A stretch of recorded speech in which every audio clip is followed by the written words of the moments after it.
이름에는 무엇이 있을까? 우리가 장미라고 부르는 것을 다른 이름으로 불러도 냄새는 여전히 달콤하다. 이 얘기는 뭐니? 장미는 여전히 장미다라는 얘기지. 장미가 아닌 다른 이름으로 부른다고 해서 장미의 본질이 바뀌는 건 아니다라는 얘기야. 이런 생각을 한 사람이 바로 셰익스피어. 이 셰익스피어가 포인트, 가리키는 건 차이를 가리키는 건데, 뭐와 뭐는 다르다는 거냐면 장미하고 그림하고는 다르다. 여기서 말하는 장미라고 하는 건 일종의 자연물, 그림이라고 하는 건 인공물. 자연물과 인공물은 서로 다르다는 걸 가리키기 위해서 셰익스피어는 이런 말을 썼어. 장미를 장미가 아닌 다른 이름으로 불러도 냄새는 여전히 장미 냄새다. 즉 이름이 무엇이든 장미라는 자연물의 본질은 바뀐다 안 바뀐다? 안 바뀐다는 얘기지. 이렇게 장미처럼 자연적 대상, 장미처럼 이거는 인터프릿 되는 것이 아니야. 해석되는 것이 아니라고. 자연적 대상이라고 하는 것은 매체, 뭐를 위한 매체? 의미나 메시지를 위한 매체. 그따위 거 필요 없어. 장미는 장미일 뿐 그 외에 다른 것은 필요 없다. 이거를 지금 이렇게 표현한 거고, 장미라고 하는 것은 절대 전통에 속하지를 않아. 장미한테는 스타일 같은 것도 없어. 장미라고 하는 건 문화 혹은 전통,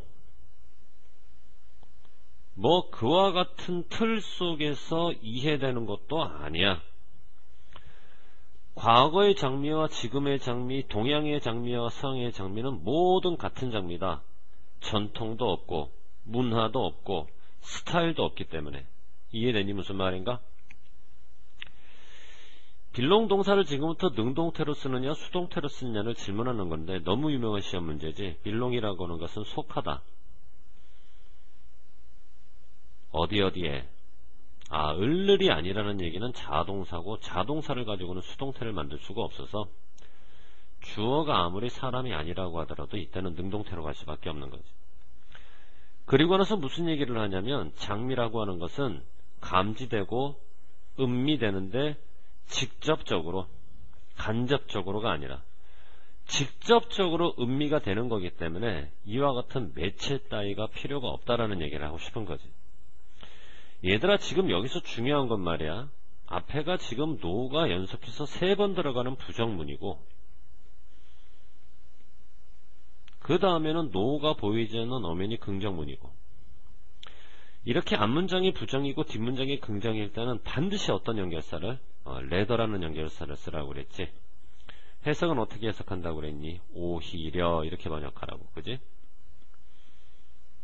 아니면은 레더 대신에 뭐를 사용할 수도 있나? 인스테드를 사용할 수도 있지. 그때 해석은 좀 다른데, 대신에라고 번역이는 인스테드도 쓸 수가 있는데, 이것도 마찬가지. 레더처럼 앞문장이 부정이고 뒷문장이 긍정일 때는 레더나 혹은 인스테드, 잊으면 안 된다.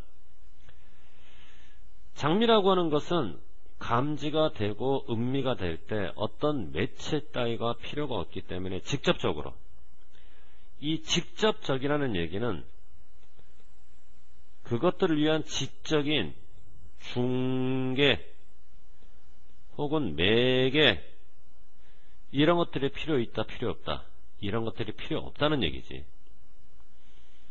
중간에 들어가야 될 중간의 매개, 중개나 매개가 필요하다면 그때는 직접적이란 말이 나올 수가 없지. 간접적이란 말이 나와야 되는데 그것들이 필요가 없으니까 지금 직접적이야. 그러다 보니 그들이 불리는 것, 그럼 여기서 말하는 그들이 불리는 것이라고 하는 것은 그들의 이름을 얘기하는 거잖아. 그들이 불리는 것, 즉 그들의 이름이 개인적으로든 집단적으로든 우리가 그것들을 경험하는 것과 has a little bearing, 3개의 단어의 밑줄짝, 관계가 없다. 그들이 불리우는 것, 즉 이름은 우리가 그것들을 경험하는 것과 관계가 없다. 무슨 말이니? 이름이 똥이든 된장이든 우리가 경험하는 것은 여전히 장미다.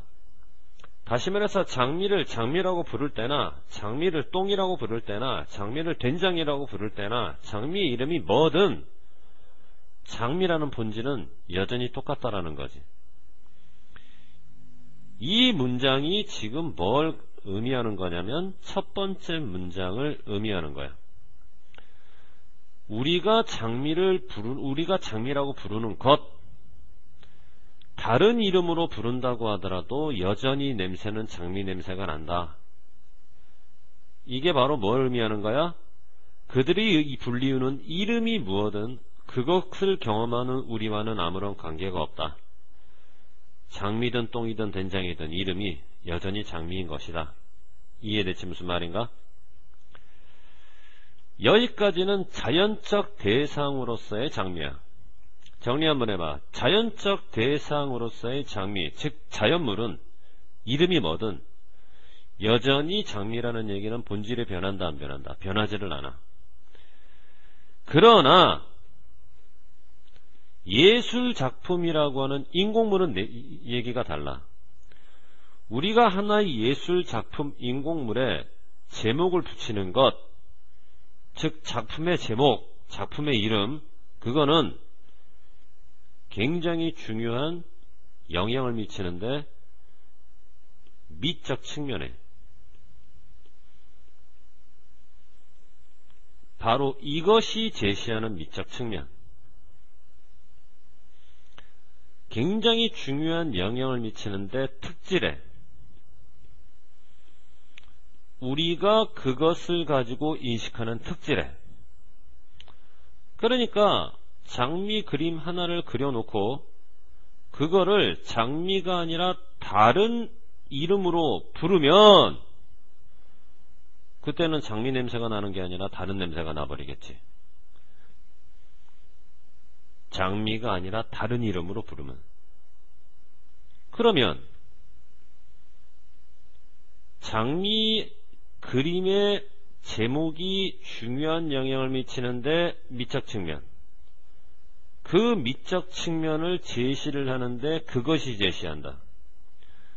우리가 정확하게 인식하는데 특질, 그 특질을 어떻게 인식하냐면 그것 속에서 인식한다. 그러면 작품의 미적 측면을 제시하는 그것이나 특질을 제시하는 그것은 전부 다 작품의 이름으로 봐야 되지. 어떤 이름을 붙이느냐에 따라서 이름 그것이 작품의 미적 측면을 제시하고, 어떤 이름을 붙이느냐에 따라서 이름 그것이 작품의 특질을 제시하고. 이해되니 무슨 말인가? 그러니까 가와 나가 공통적으로 가리키는 것은 전부 다 a name이라는 얘기야.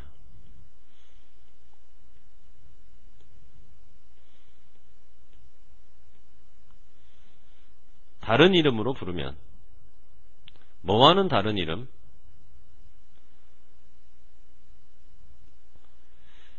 그것이 원래 가지고 있던 것과는 다른 이름. 그러면 원래 가지고 있어야 될 하나의 이름을, 그것은 바로 뭐야? 하나의 예술작품이지. 하나의 예술작품이 원래 가지고 있는 것과는 다른 이름. 이해되니 무슨 말인가? 다가 가리키는 것은 예술작품. 자, 요 관계가 잘 이해가 안 되는 사람은 쌤한테 개인적으로 와봐. 쌤이 다시 한번 설명을 해줄게. 어쨌거나 자연물이 아니라 인공물일 때는 어떤 이름을 붙이느냐에 따라서 중요한 영향을 미치는데 미적 측면에도 영향을 미치고 특질에도 영향을 미친다는 얘기는 이름마다 달라진다는 얘기지. 냄새가. 이 문제는 냄새 나다라는 동사가 지각동사고, 지각동사 다음에 형용사냐 부사를 물어보는 거는 기본적으로 이형식이라서. 그러면 지각동사 이형식이라는 판단이 들면 뒤에는 주격보호가 나와야 되고, 이 보호의 자리는 반드시 무슨 사를? 형용사를. 동사 뒤에 나왔다고 동사를 꾸미는 부사라고 착각하면 큰일 납니다, 여러분들. 그렇기 때문에 자연물과는 다르게 인공물, 다시 말해서 그림 같은 경우는 똑같은 그림이라도 그림을 그리고 나서 제목을 붙일 때 지금부터 이렇게 제목을 붙이느냐, 로저드 서머라고.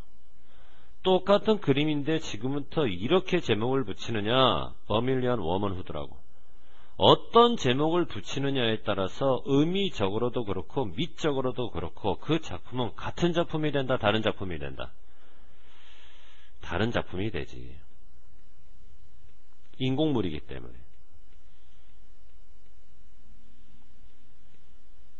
자연물인 경우에는 같을지는 몰라도 인공물은 다른 거야. 디스팅크트. 이해되니 무슨 말인가? 빈칸넣기 나올 만해. 그러니까 이름이라고 하는 건 사실 no, 영향 없어. 자연물인 경우에는 어디에 영향을 미치지 않니? 똥이라고 불러도 장미고, 된장이라고 불러도 장미고, 장미라고 부르면 당연히 장미고, 본질에 영향을 미치지 않지. 겉모습이 아니라. 다만 이게 자연물이 아니라 인공물인 경우는 얘기가 달라지지. 어떤 이름을 붙이느냐에 따라서 이름에 따라서 같아진다, 달라진다. 좀 전에 달라진다고 그랬지? 자, 그래서 varied. identical은 동일한, 똑같은. 그렇게 번역돼서 안 되는 거고. 알겠지 무슨 말인가?